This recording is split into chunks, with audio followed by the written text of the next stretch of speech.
Hello, this is Dr. Young, and I'm going to go over your week 1 assignments. Each week I will post a video that kind of goes over them in a little bit more detail.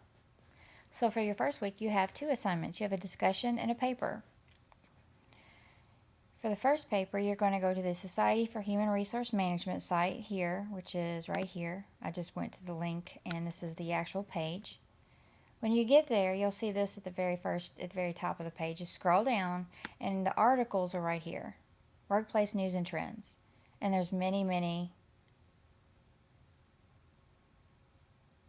articles, and there's more. You can actually, I think you can show more. Whoops.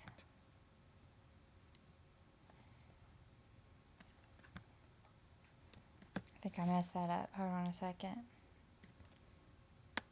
There we go. Sorry about that. Any article, there's so many articles on here. So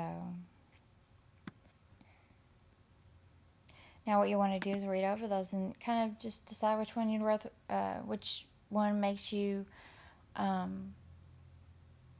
whatever sparks your interest the most. It doesn't matter which one, but what matters is that I get an idea of what the article is about without having to read the article. So the summary that you provide, overview, should hit on the main points. Explain the value associated with this website to both HR professionals and non-HR professionals. So after you provide the summary, then you're going to talk about the site itself, the Society for Human Resource Management site, and why it provides value and to either one of these populations, HR professionals and just everyone else. Now, there's some confusion on this, I think, and I get what they're doing, but I'm going to clarify for you. This paper says here, your response should be 1 to 2 pages in length. So what I'm gathering from that is the response as far as just the summary and the area where you explain the value. However, when you go to the rubric, which is right here, which I just downloaded, it says that the paper would be 2 to 3 pages of content. But it also talks about the intro and conclusion. So, let me just say that the way that I'm going to handle this is the intro, the body of the paper where you talk about the summary portion of the article and the part where you explain the value of the site, and the conclusion all together should be 2 to 3 pages of content. That's what I'm going with. That does not include a title page. It does not include a reference page. So make sure to follow that guideline. That's what I'm going with. This paper is 5% of your overall grade, by the way. I'm going to go over the rubric step by step in a minute. It is due Sunday by 11:59 p.m. Eastern Time. I checked for plagiarism. When you turn it in, it's automatically integrated into this course. So, okay, so let's go back to that rubric because that's what I'm going to go over now. I'm going to tell you exactly what I'm looking for. I will pull this up while I grade. In fact, this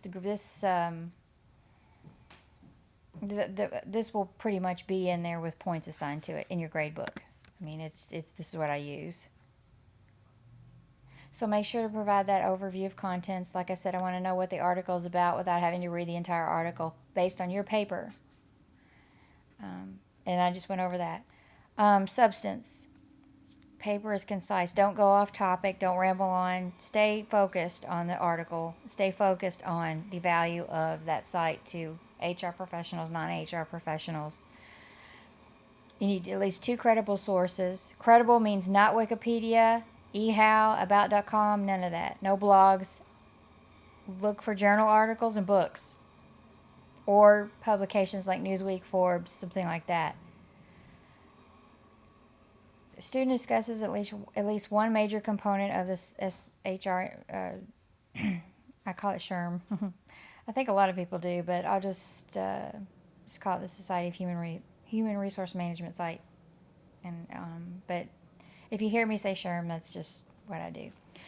Student explains the value associated with this website to both HR professionals. Okay, you know how to do that. I know I'm sounding repetitive. I apologize. But these are the things I just want to go through. This is what I'm going to grade on. Paper displays students' ability to correctly process and integrate material. Student uses current and relevant sources and or examples. What I like to see is a student who is explaining like summarizing. It could, in this case, it's summarizing. You're basically telling me about an article. You can weave in other examples as relevant into that, if you see fit, if it adds value to your paper. Obviously, you're going to cite the website because you're getting information from there, the Society for Human Resources site. This should be an APA format, title page, double space, 1-inch margins, reference list, grammar, punctuation, all of that should be carefully checked for, errors before submitting. And that's really it. So this paper, I'm going to go to the grade book. Hold on a second. This paper's, it's 5% of your grade, so make sure to do well on it. And proofread it carefully, because one of the most common things I see is writing errors. And then for your discussion, all you're doing is talking about the certifications, and you should be able to find information on that easily. Actually, since you're at the Society for Human Resources site, you could even look it up there, because they are the ones that have the certifications. Let's see, here we go. See, you can find all that here. So I encourage you to look up information on the certifications at this site. Here we go. Here's all of the information on the types and everything. So that'll help you right there do the research that you need to do to answer the discussion questions. Because there's even some new certifications. There's a APHR now that you can get. So talk about, read up on it, do the research for that, and then talk about whether you think that there's value in it or if it's really not necessary. And if you take your stance, make sure to support why. You could use examples that your own examples or research. There's pros and cons to the certification. Some people feel that it's critical. Some people think it's not really needed, and so that's what I'm looking for. Where do you stand on that? So your initial post is due Wednesday, and then your reply to another classmate or me if I respond to you is Sunday. So that's really it for week 1. If you have any questions, let me know. I'll be happy to assist you. You can text me whenever you want. I usually answer quickly when I'm texted because I have my phone with me all the time. So just let me know if you have any questions. Thanks and have a great day.